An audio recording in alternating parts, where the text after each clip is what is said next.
Good evening, everybody. Welcome once again to the Lepanto Institute's Anchor Team. I'm your host, Michael Hitchborn, and with me this evening is Jason Gale.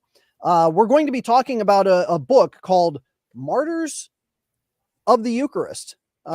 He is not the author. The author passed away, sadly, earlier this year. But Jason works for 10 Books. He's going to be telling us about this book, about the author, and of course, a few other things as well. But before we get into that, we're going to go ahead and begin with our prayer. In nomine Patris, et Filii, et Spiritus Sancti. Amen. Ave Maria, gratia plena, Dominus tecum.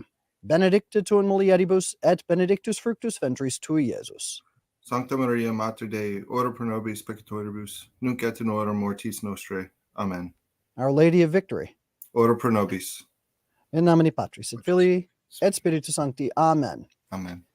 Okay, so Jason Gale is the VP of Content and Production for 10 Books. He holds degrees in theology and catechesis, including an ecclesiastical license of divinity in catechesis through the Maryvale Institute.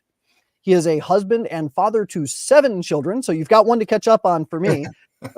We have 8, and he is also going to be talking about this book, Martyrs of the Eucharist. The book was written by Father J. Francis Sofie. So he's a order of preachers, so he's a Dominican.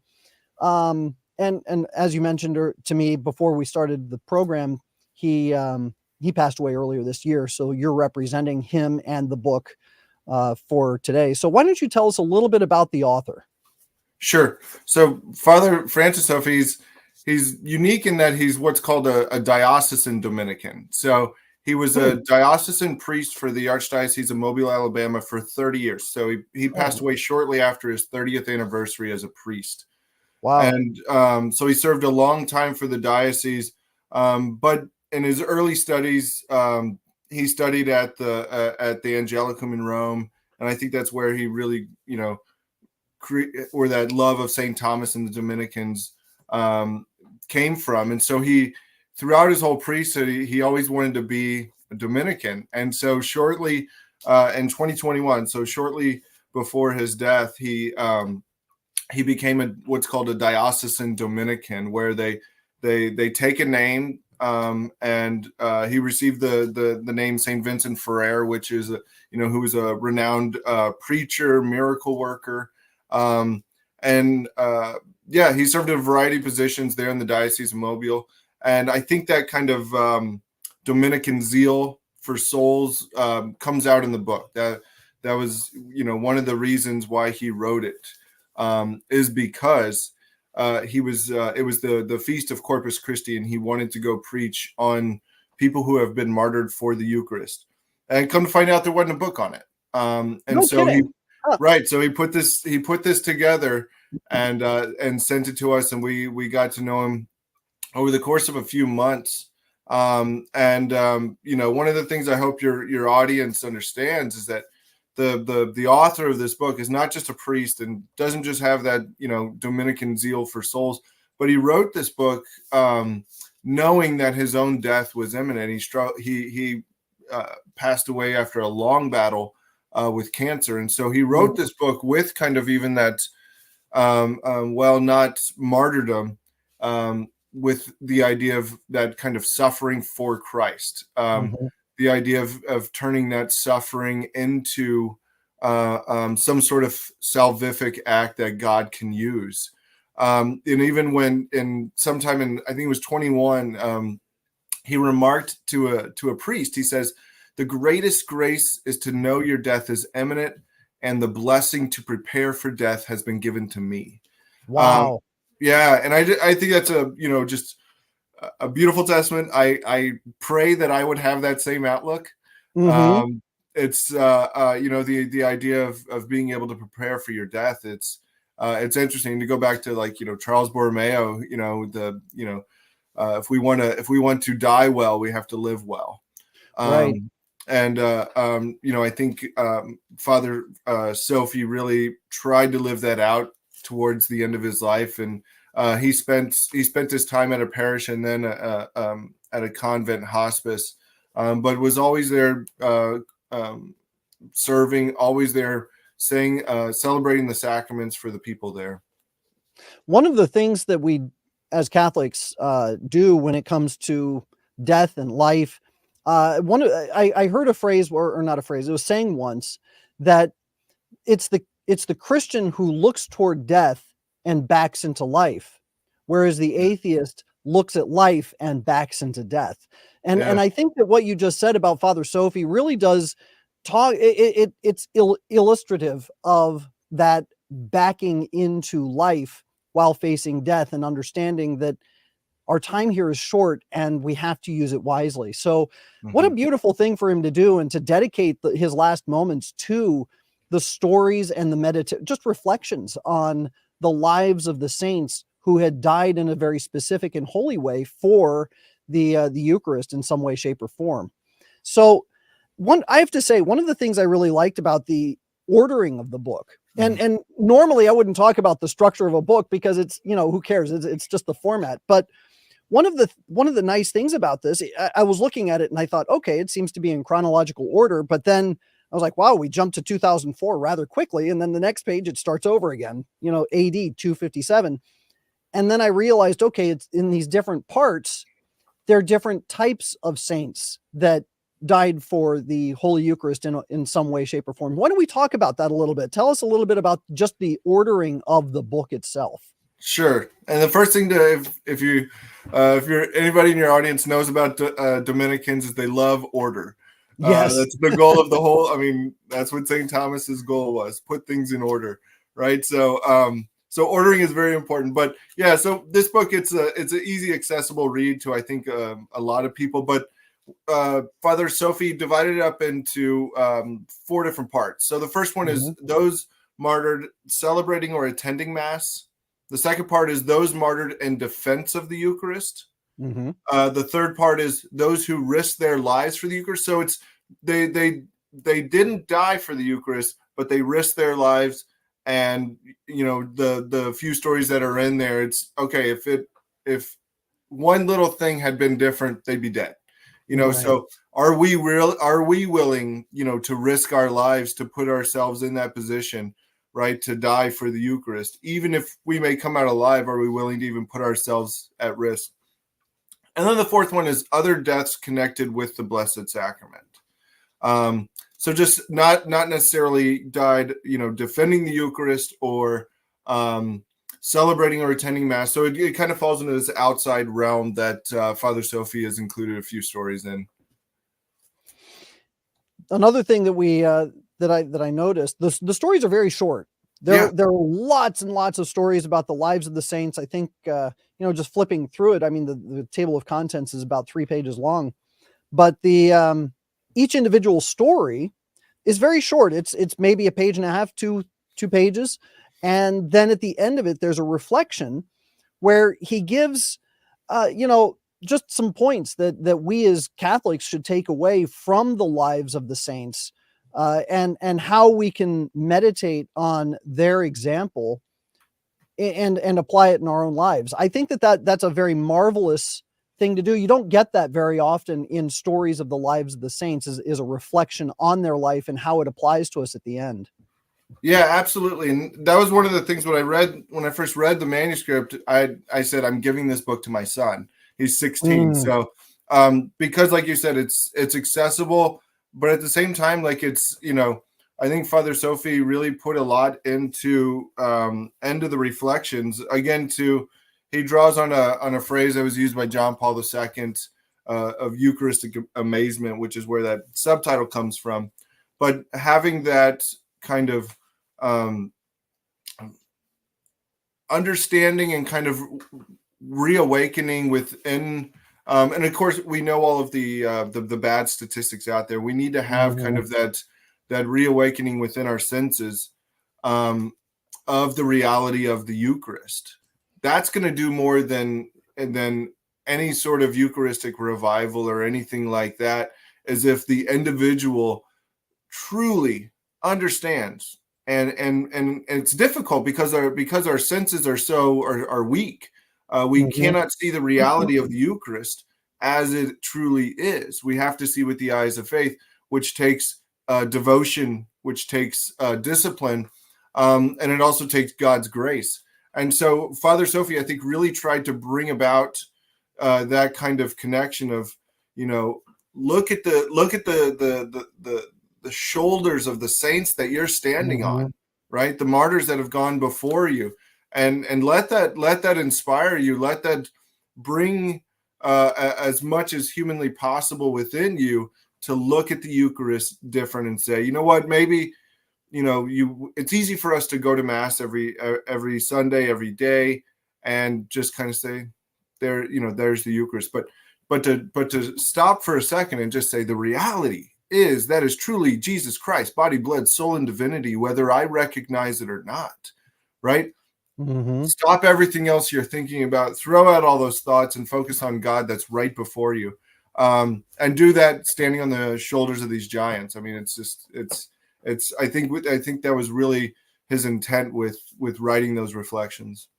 Well, and there's a reason why we refer to the science of the saints, because the saints were the ones who pioneered these paths towards salvation. They're the ones, and we don't have to follow all of the different saints. It's not like everybody is called to a life of asceticism, or it's not like everybody is called to, a life of deep contemplation and that kind of thing. Everybody, we have elements of that, especially those of us who are in the active life, raising families and that kind of thing. So we have elements of that we're supposed to follow. We're not necessarily called to that deep life on every path. But I think the Eucharist is so central to our faith that this applies to everyone. Absolutely. That everything in this book, all of the different stories of the lives of the saints, is so central to what we as Catholics believe that it's not just that we have an obligation to follow this particular path, but that there are so many different avenues that we can follow with regard to this path. And this book kind of provides all of those different avenues for all of us to say, okay, if we're in this kind of scenario, this is how we should respond. Or if we're in this scenario, this is how we should respond. Yeah, absolutely. I mean, the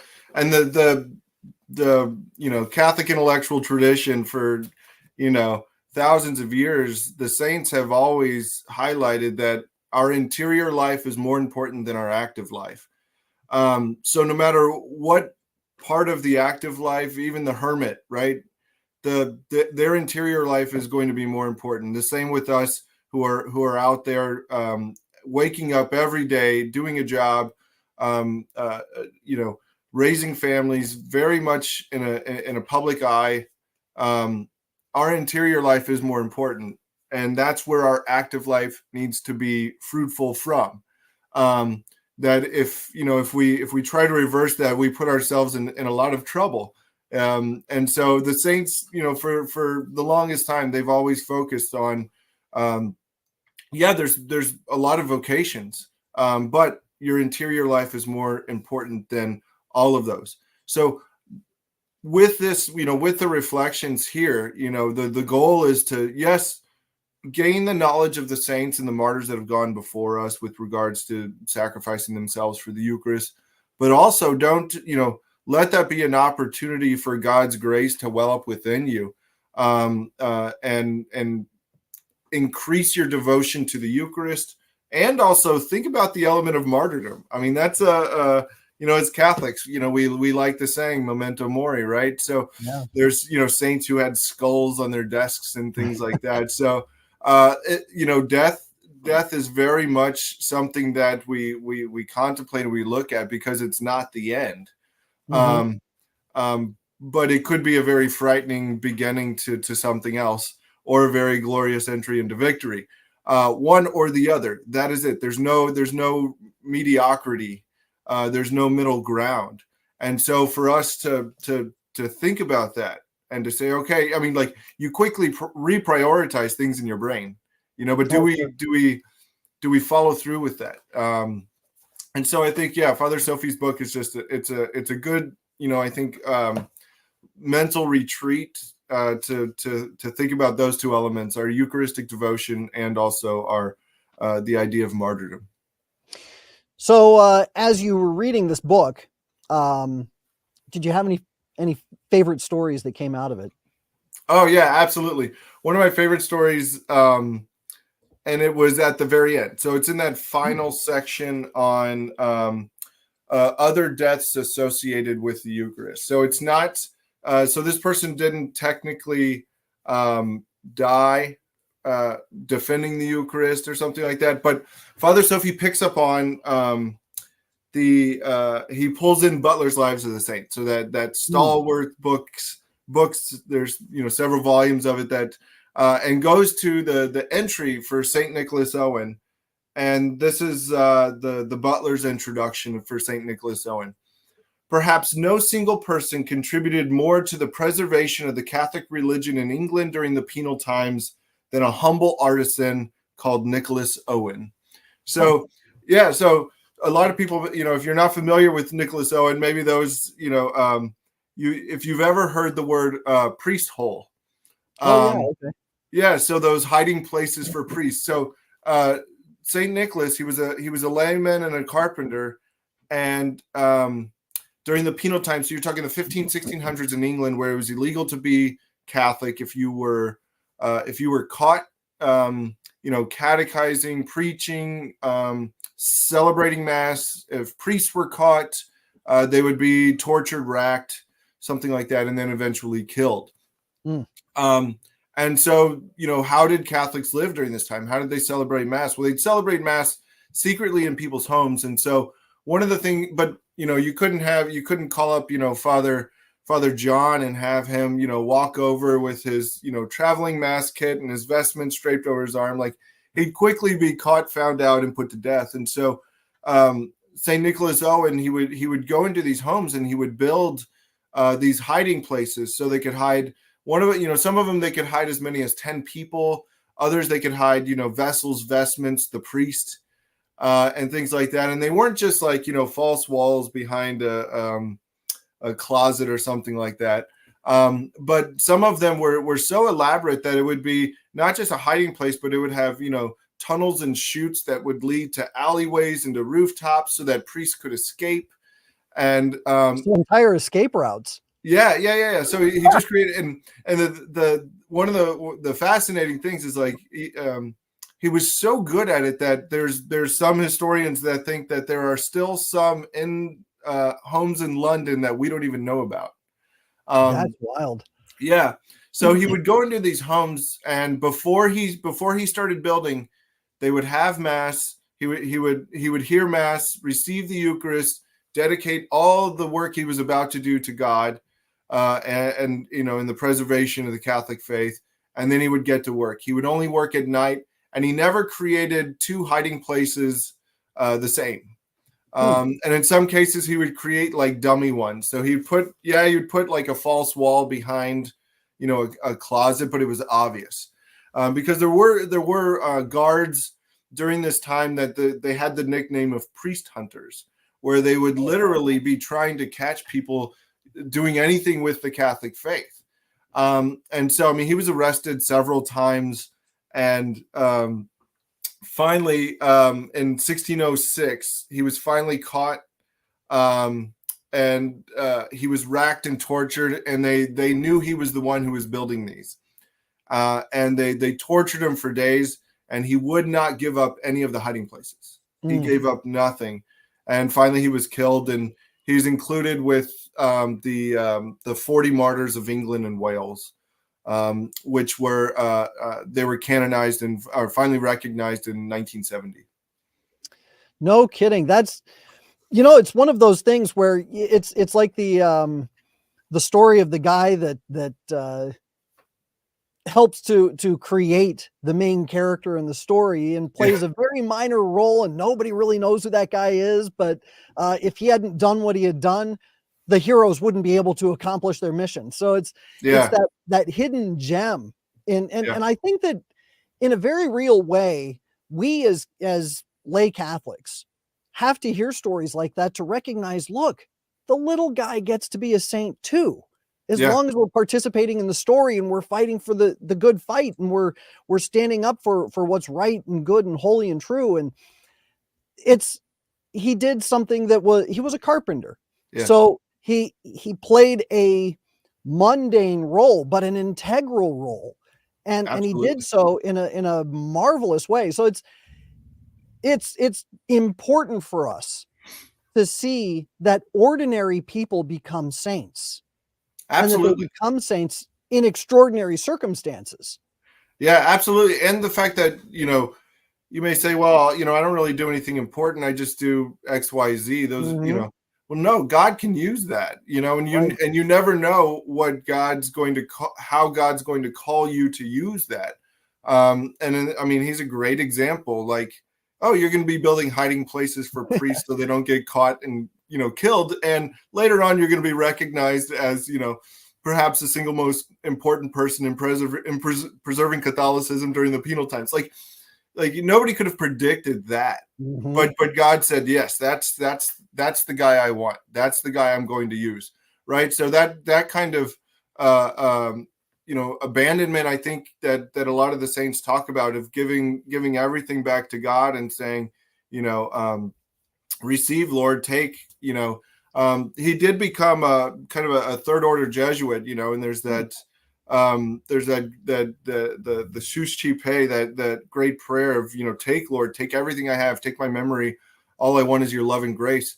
That's a beautiful prayer for everybody to pray, because again, there has to be that trust that God knows everything better than you do. While it sounds simple, many times we do get in our own ways and stuff. And so, in a Yeah. very real way, saints like this saying, "Okay, all right, God can use my little talents, or that I may think are little, the gifts He's given me.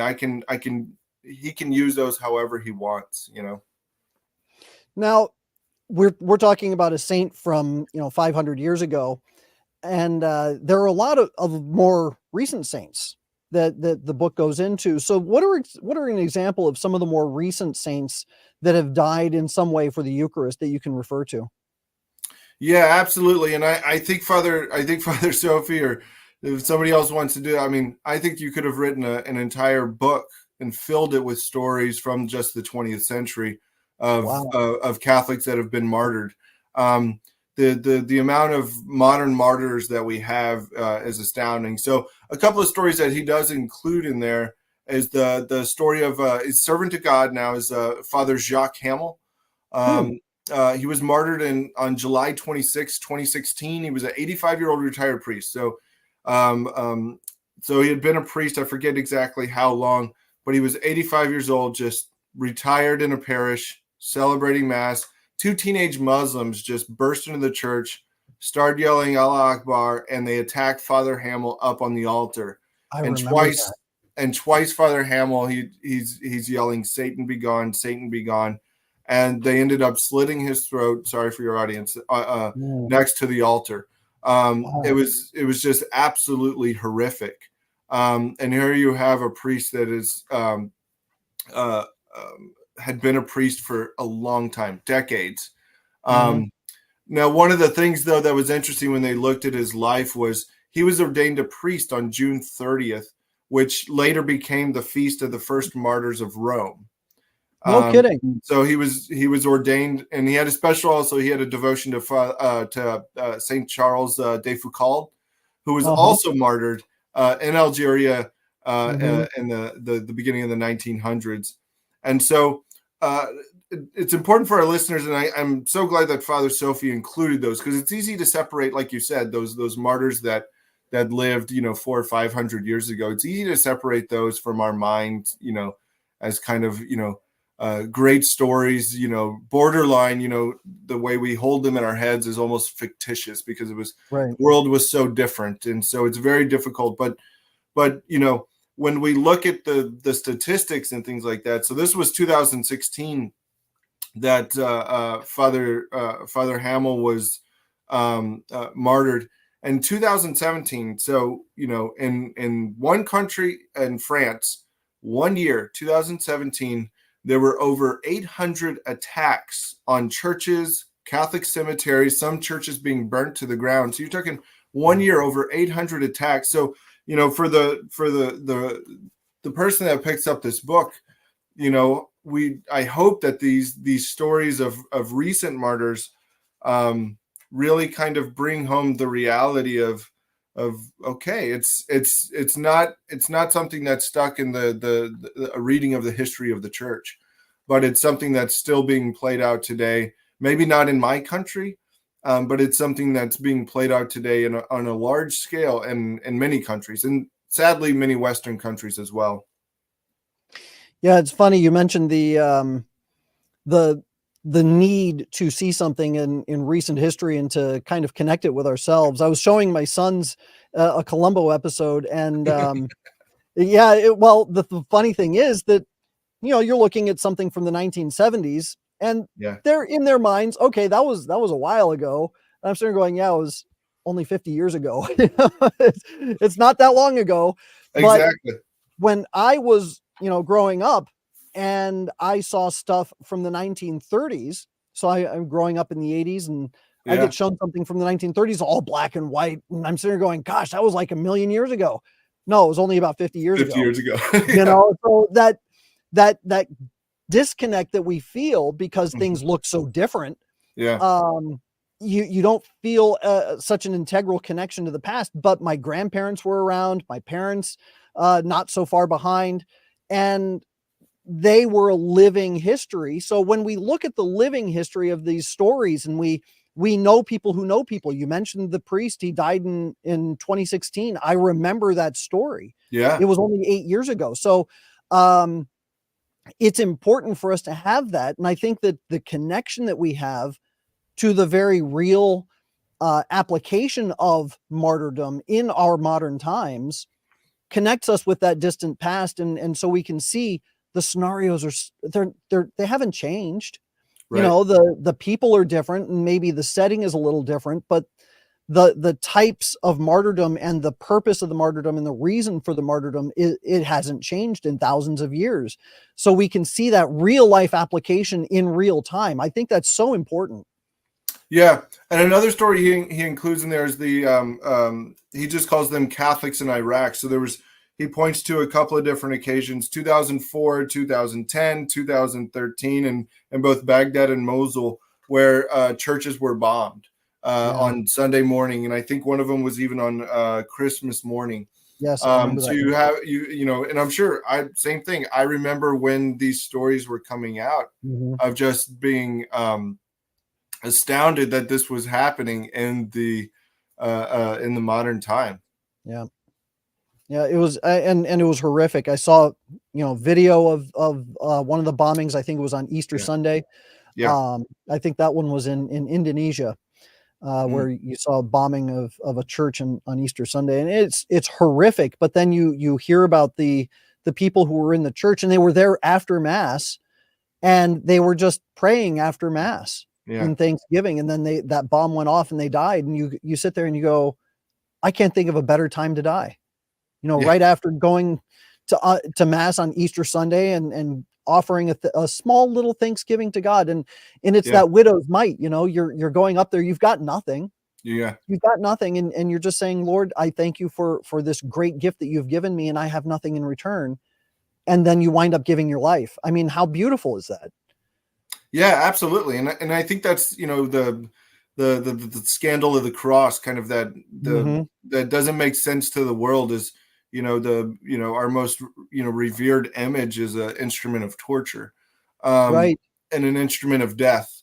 But it's because we were able to see the reality of how that death is different, and how it changed reality going forward.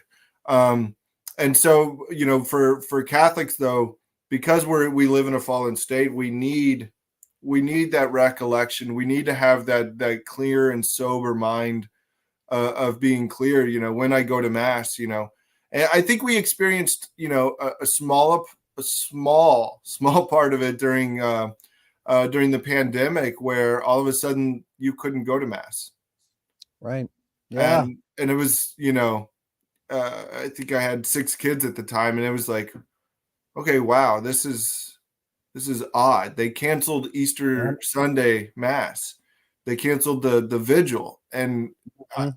I just shaking my head saying, oh my gosh, like like I didn't know when I went to mass that one time that was going to be my last mass for months. Right. Right. So again, hopefully for us to be able to, this is why, prayer is so important in the Catholic life. And I don't mean just kind of in general, but meditating on specific aspects of the saints that have gone before us, the truths of the Catholic faith, bringing those together and saying, okay, I need to change my disposition, because we do have that, in Catholic theology, we do have that that belief. Yes, the sacraments work ex opere operato, but there's also this ex opere operantis, which is that the grace will take effect only to those that are disposed. So the disposition of the person affects the cooperation with God's grace. And so the better we are disposed to receive the sacrament in the best possible mental state, physical state, and all those things, the more we can live our Catholic faith, and if need be, called to some heroic witness like the martyrs that have gone before us. So you mentioned the Eucharistic Congress a little bit ago, and I think one of the reasons that the bishops had the Eucharistic Congress was because of a Pew survey that revealed that only 50%, less than 50% of faithful Catholics believed in the true presence of Christ in the Eucharist. So talk to us a little bit about how important this book is in a time of such disbelief. Yeah, so I think the Father Sofie talks about this in the introduction. I really enjoyed this part. Was he was saying, don't hold these things separated in your mind, martyrdom over here, Eucharist over here. He said there's a commonality, there's a thread between those two ideas, and it's the totality of the gift, or kind of the totality of the sacrifice.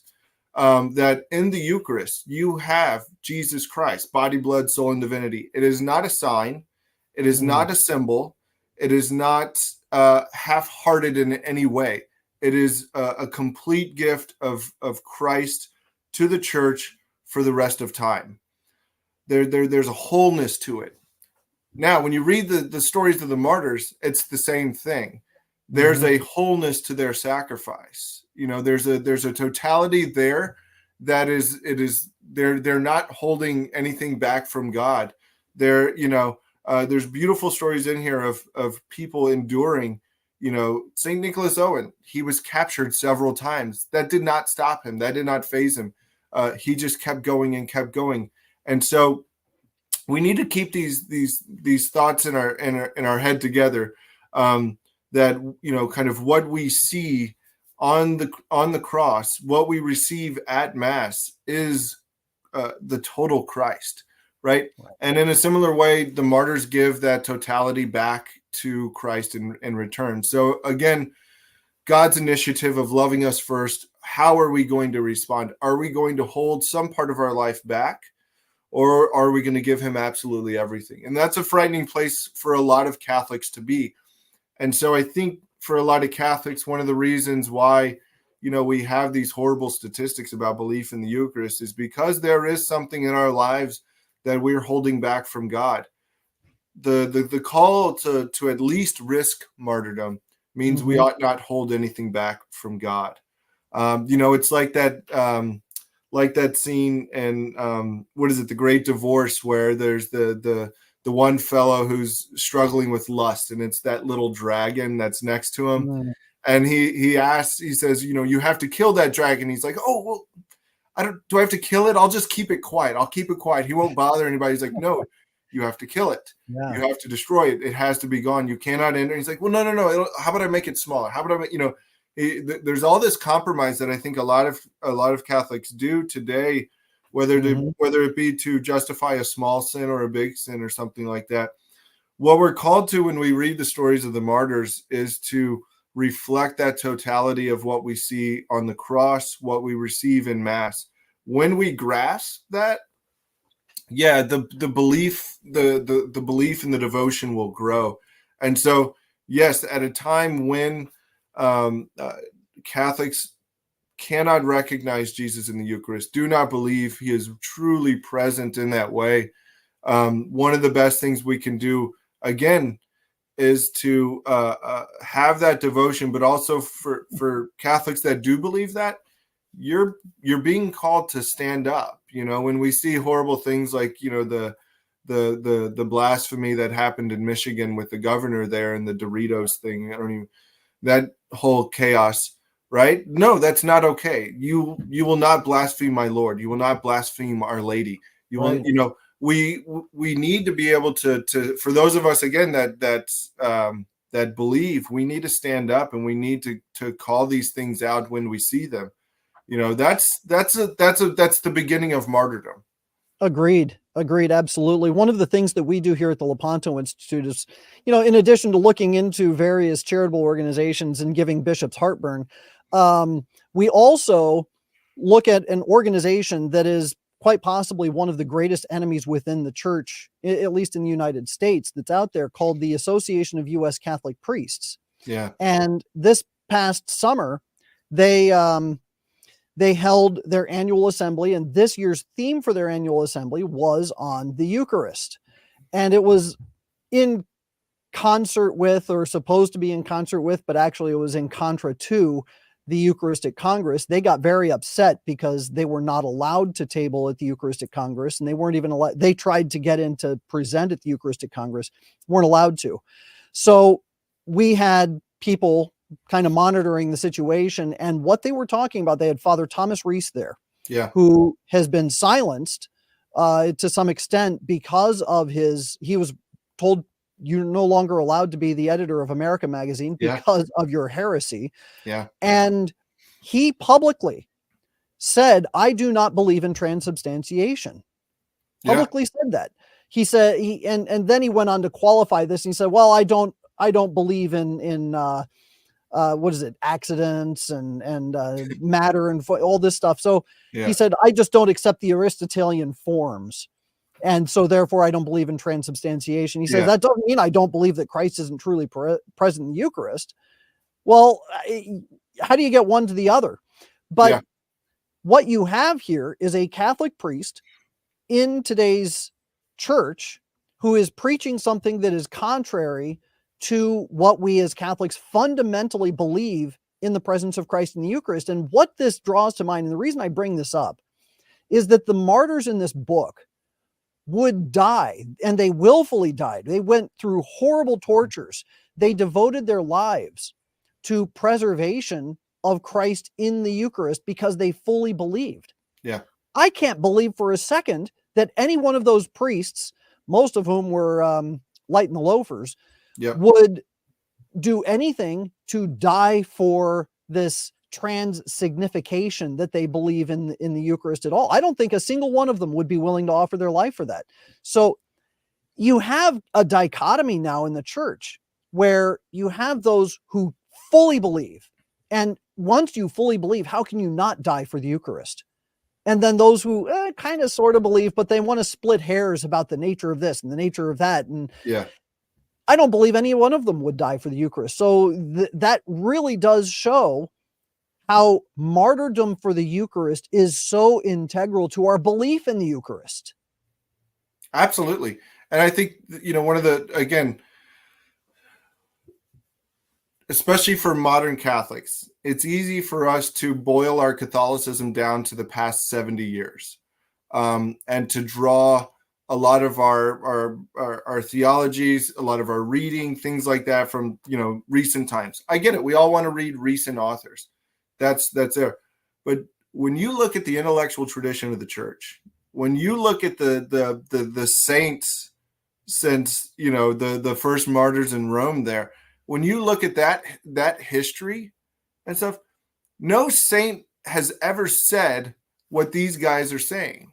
Mm-hmm. They're standing on the shoulders of nobody. They're standing on shadows.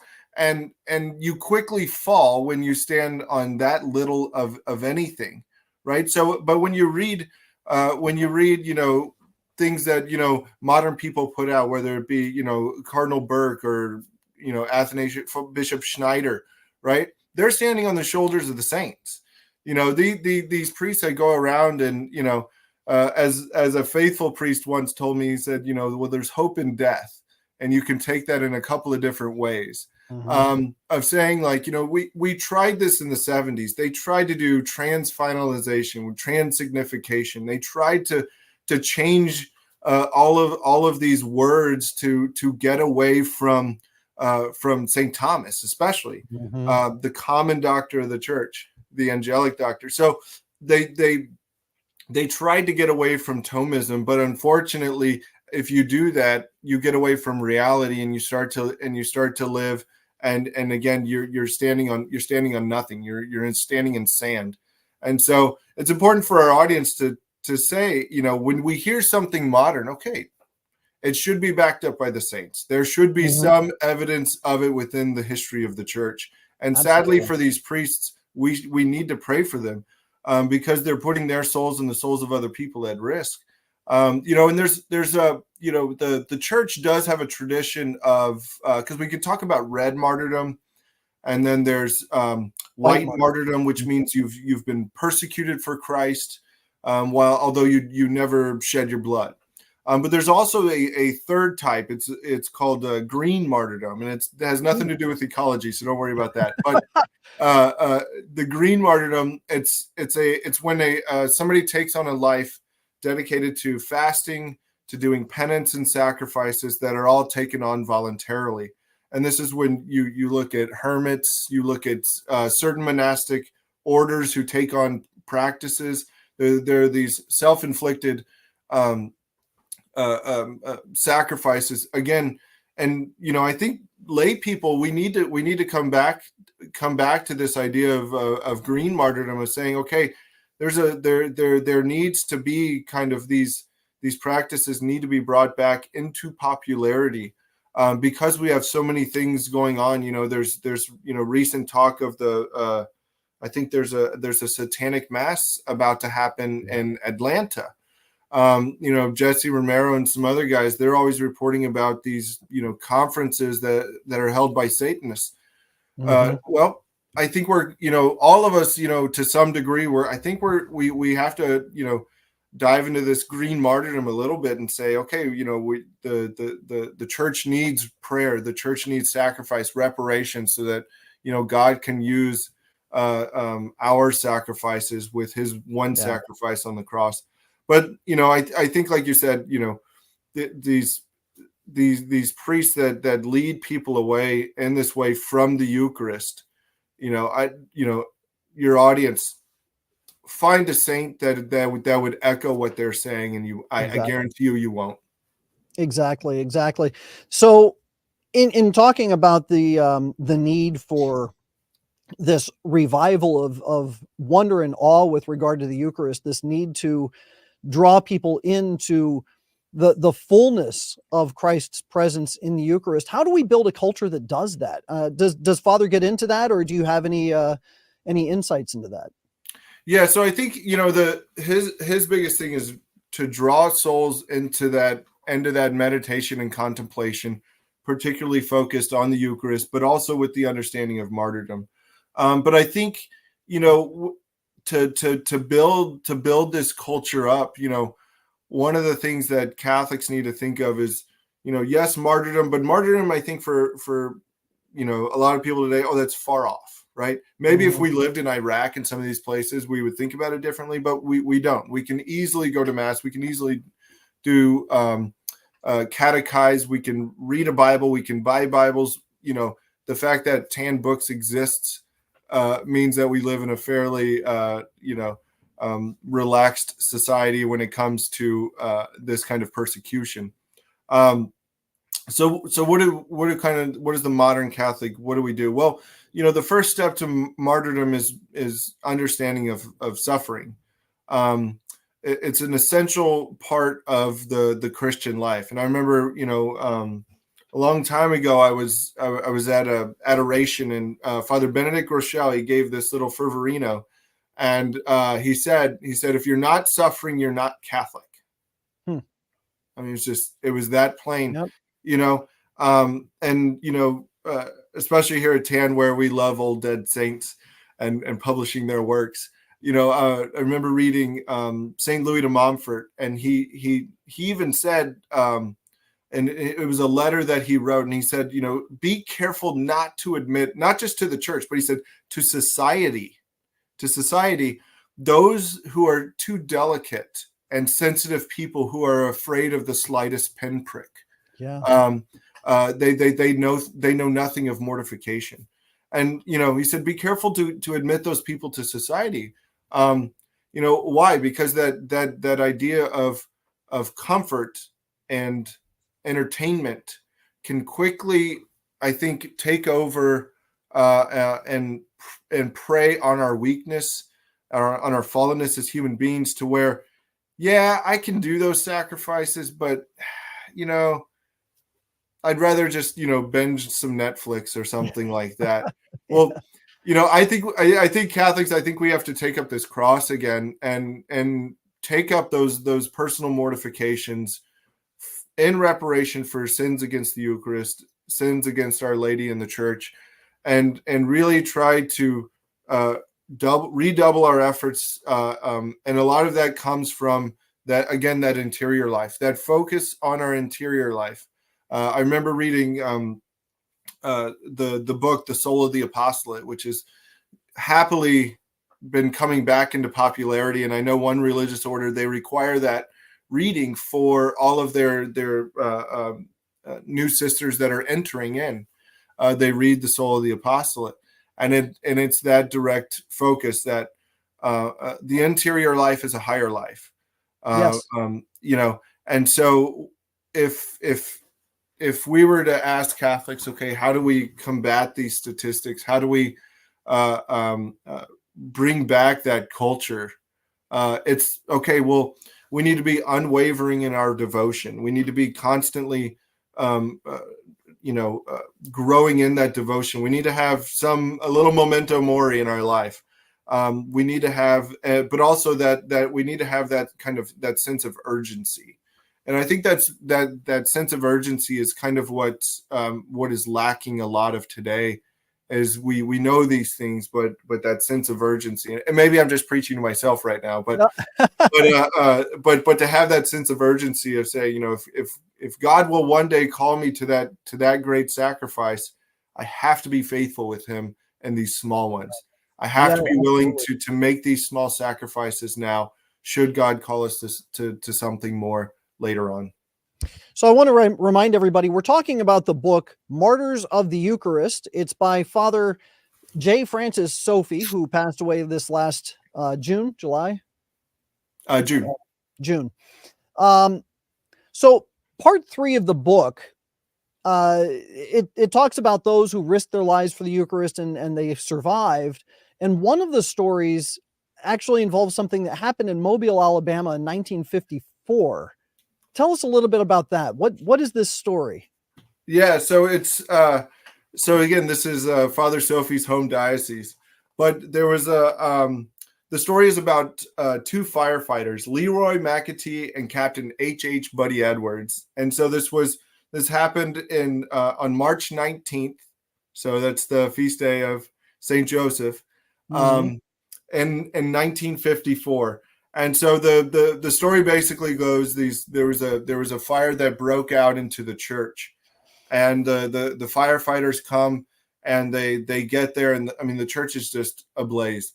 And the priest says that the Eucharist is still in the tabernacle. Well, 2 of the firefighters grew up in that parish. They were altar boys there, and so they put on their suits, they dropped everything else, and they ran in. And because this is the interesting part again of how God can use us, and how God can use things earlier in our life for later on. Because they were altar servers, they knew that the tabernacle key was in the sacristy and where it was in the sacristy. Wow. So they ran in. They knew exactly where to go. And it was as soon as they retrieved the Eucharist out of the tabernacle, as soon as they stepped off that altar and were making their way out of the church, the whole building collapsed. Had they been just, it was the floor, the walls, the ceiling, everything. Had they been 10 seconds later, they would have died. They would have given their life trying to save the Eucharist and the tabernacle. And so again, are we willing to do that, or say, oh, because you think about a fire, like, oh, well, good, everybody is out. Well, it wasn't good enough for these firefighters, and so they rushed back in and were able to retrieve our Lord from the tabernacle and risk their lives. And one of the and this is actually one of my favorite reflections from Father Sofie is at the end of this story, because he connects this Saint Joseph to kind of our own Eucharistic devotion, and he points back to the Old Testament, and he says, when the people complained to Pharaoh that they don't have any wheat to make bread for their sustenance, his response was, "Go to Joseph." Yeah. And so Father reflects on this. Go to Joseph. Should anyone desire to grow in greater devotion to the sacrament, go to Joseph. And especially, I think for men, Joseph is that silent character of sacred scripture, who is not immaculately conceived, who is not the Son of God, and so he makes up the most, in some sense, the most relatable part of the Holy Family especially for us men, I think. Go to Joseph. That this kind of his witness, while being silent and very mystical, right, provides an avenue for men, and provides an avenue for us fallen human beings to go to and say, we want that same devotion. We want a devotion that resembles Joseph's devotion to the Holy Family. We want that in our Eucharistic devotion. And so, yeah, it's just a beautiful story, and I love Father Sofie's reflection there. So we are talking about Martyrs of the Eucharist. And we have been talking about it for the last 50 minutes. Jason, is there anything else about this book that I didn't ask you about that you'd like to cover, that you'd like to tell us about? Oh, well, yeah, I'd love to go through all the stories, but yes, because they're just wonderful, and they cover a wide gamut of the history of the saints that have gone before us. And one of the other I'll share one story, and I promise to be quick here. One of the stories in here that he includes is, we don't really know the girl's name. We simply call her Li. And it's the story about, it's an 11-year-old Chinese girl who lived during communist. But the reason why we kind of understand and know the story is because of Archbishop Fulton Sheen, who was asked towards the end of his life, what inspired you to become a priest? What inspired you to really take your faith seriously and all this stuff? And they asked, was it a pope? Any of these things? He's like, no, it was an 11-year-old girl living in communist China. And while this little girl was in adoration, the communists broke in and they desecrated the ciborium that was in the tabernacle, and they threw it on the floor. And the priest knew there was 32 hosts in there. And so they desecrated the Eucharist, and they left. And this little girl Li would do her holy hour, and she went up there and she bent down, she received one of the hosts, and she came back every day for 31 days. And on the 32nd day, she would do a holy hour, she would receive one of the hosts. On the 32nd day after she received the host, the communists caught her and killed her. Would we have that same devotion to go back day after day, knowing what could happen tomorrow? Right. This could happen today. I'm about to do my holy hour.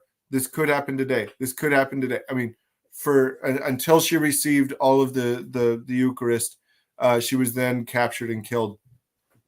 11 years old. I mean, that kind of, again, but God was able to, use that story to inspire Fulton Sheen. Without that 11-year-old girl's, fairly silent witness, would we have Fulton Sheen? I don't know. Like, that's a fascinating thing to think about. But for us, to, again, increase that devotion and kind of put everything else into God's hands and let him do with it what he wants. Yeah. You know, if we just realize that the slightest things that we do for God, he can use that. It's that little mustard seed of faith that grows into the great bush. You know, Yeah, the little things that we do are the things that God desires us to do. If you want to know if you're doing God's will, just ask God, am I doing your will? Because yeah, once you do that, the fact of the matter is you've inclined yourself towards his in disposition towards doing his will, which means you are doing his will. It's the most beautiful thing that you can realize about whether you're doing the will of God or not. And he takes that absolutely. little bit and he applies it to anything he wants. And he can do something like hide the great priests in priest holes because of your little carpentry skill, or he can inspire a great bishop to who is one of the greatest preachers of the 20th century for the church. You know, those little things that you do, you have no idea how they're going to be applied, how God's going to use them, but he will use them, and great things can come from that if you just work with grace. So Yep. again, the book is Martyrs of the Eucharist. You can get it at Tan Books. Jason, tell everybody how they can follow what Tan is doing, how they can order this book, where they can get it. Let's go ahead and close on that note. Yeah, the best place to go is tanbooks.com. You can follow us on social media. We're on several different platforms. And the other, you can find us on Amazon. The other thing I always like to encourage people to do is find your local Catholic bookstore. Support them as much as possible. We love Catholic bookstores. It's one of my favorite things to do is to go into Catholic bookstores. So as much as we can support them, the better. But yeah, check out all of our upcoming titles. And again, we love publishing great dead saints. And so you can find all those wonderful books mostly at tanbooks.com. Jason, thanks so much for joining us. Thank everybody for joining us tonight. And we will make sure that you have a link to the program so you can share it with your social media and share it with your folks too. Excellent. We're going to go ahead and close with our prayer, and then everybody else, we'll see you next week. Jason, again, thanks so much for being on the program. Thank you for having me on. I appreciate it. In the name of the Father, and the Son, and of the Holy Ghost. Amen. Ave Maria, gratia plena, Dominus tecum. Benedicta tu in mulieribus, et benedictus fructus ventris tui, Iesus. Sancta Maria Mater Dei, ora pro nobis peccatoribus, nunc et in hora mortis nostrae. Amen. Our Lady of Victory. Ora pro nobis. In nomine Patris et Filii et Spiritus Sancti. Amen. All right, everybody. God bless you. And